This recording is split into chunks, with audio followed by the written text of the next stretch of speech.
Tēnā tātou katoa, good afternoon. This is a Newshub special to bring you the details of the full election results which have just been released. Now, in a moment, we'll go to our political editor, Jenna Lynch. She'll be with us live from Wellington.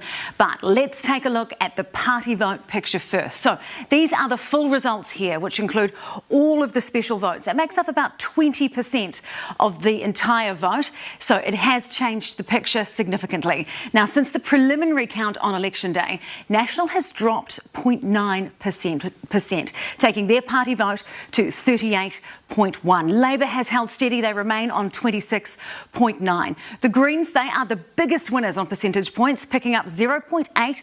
That takes them up to 11.6%. ACT have lost 0.3 points, dropping down to 8.6%.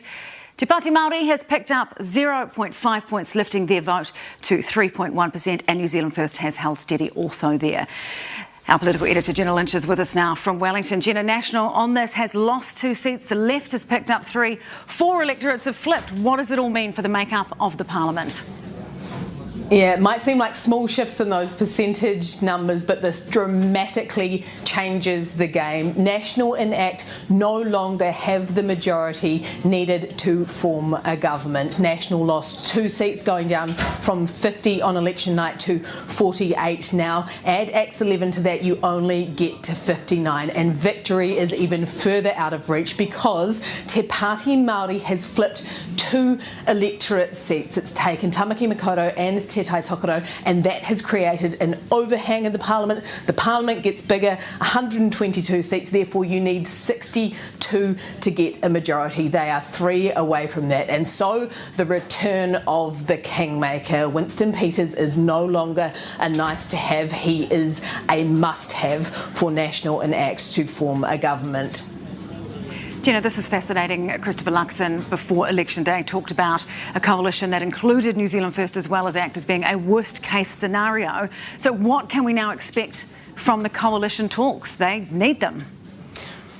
They absolutely need them. What may have been they were looking to grab him to add on the numbers to make sure that they made it through the term. He is now important to them, and therefore the demands may ratchet up. His negotiating power just increased tenfold by only a small change in the vote, meaning they need him. So that for how long that might take to form a government, that might drag things out longer, may happen sooner, who knows. But Winston Peters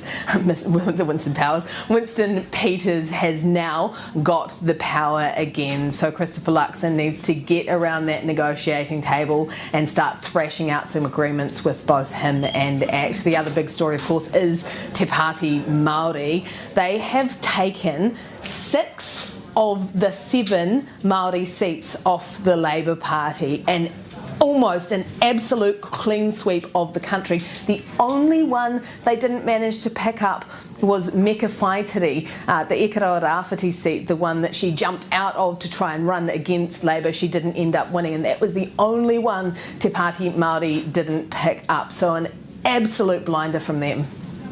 Jenna, thanks so much for that analysis. Let's take a look now at some of those changes in our electorates. 4 seats changing hands since that preliminary count. So let's take a look at them. Nelson has flipped back to Labour. Rachel Boyack winning that, but only by the narrowest of margins, 29 votes. So it'll be interesting to see whether there's going to be a recount ordered here, or at least requested here. On the preliminary count, of course, it was National's Blair Cameron who was ahead by 54 votes. Now, Phil Twyford has reclaimed his seat in Te Atatu, but only by a small margin of 131 votes. Now, he, of course, was behind in the preliminary count. This was a big story on election night. We're going to drill down into those 2 Māori seats that have flipped that Jenna mentioned there, because this is a seismic shift. Calvin Davis has lost Te Tai Tokerau, a seat that he has held since 2014, and Tash Kemp has won that for Te Pāti Māori by 4 votes. Te Pāti Māori has also claimed Tamaki Makaurau. Maria Meno Kapakingi has won by 517 votes over Labour's Penny Hinare, who I do believe has also held that seat since 2014. Jenna, these are huge changes that we're seeing in these electorates. Yeah, and that for vote, usually you would assume that the Labour Party would want to recount that, but the way that things are falling in the Parliament, that actually might make it easier for National to form a government and draw things out a little bit longer. So we'll hear from Chris Hipkins very shortly. He's speaking in about half an hour's time to see what the Labour Party is going to do that, and also their response to how much they have lost the support of Māori looking at these results. From the top of the north to the bottom of the south, just barring the east coast, the Māori Party has swept the entire country and taken out those seats from Labour. Peeni Henare, Calvin Davis, senior ministers in a Labour government, haven't been able to hold on to those electorate seats. They were a little bit worried that they might flip. They were within 500 votes heading into today, and they've only taken it by 4 votes that Tamaki Makaurau won, but it is it's astonishing actually that the Māori Party have managed to go from one electorate back in 2020. Remember, they were out of Parliament before that. They've gone from one electorate in 2020 to taking nearly the lot of them. It is astonishing, isn't it? Now, you nicknamed him just now Winston Powers. It's probably quite fitting because Winston Peters is back, Jenna, in a big way.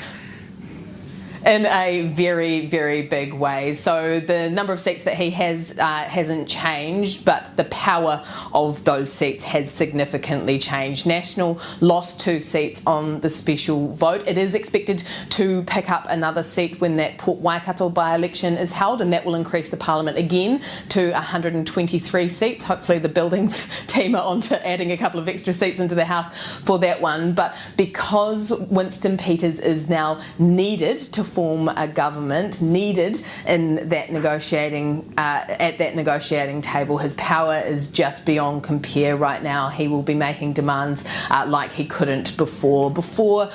Look, they had a 1-seat majority, and it probably would have been smart to have Winston Peters at the table so that if there were any mishaps, any ministerial mishaps along the way and they lost a member of Parliament, they could still rely on that majority. They could still sit comfortably. It was more of a security blanket before, but now they basically need him to build the bed. So Christopher Luxon has a big job ahead of him. They've all said that they want to do this quickly, but all of the talks they've been having up till now, the game has significantly changed. Probably none of them saw so much movement going to happen when those final results were released today.